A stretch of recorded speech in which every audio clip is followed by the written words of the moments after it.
నన్ను జైల్లో పెట్టారు ఏ కారణం లేకుండా. కానీ ఆ రోజు హైదరాబాద్ లో మీరు చూపించిన చొరవ నా జీవితంలో ఎప్పుడూ మర్చిపోలేను.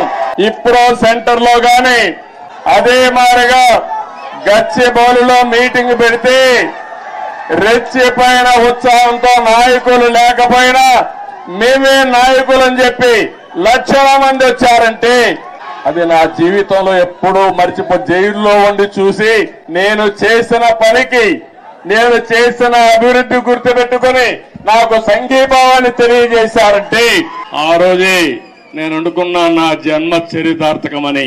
ఇక్కడే కాదు ప్రపంచం మొత్తం అన్ని 70-80 దేశాలు, ఆ దేశాల పేర్లు కూడా నాకు తెలియవు కానీ తెలుగు వారు అక్కడికి వెళ్లి 53 రోజులు రోడ్డెక్కి నిరసనలు తెలియజేశారు.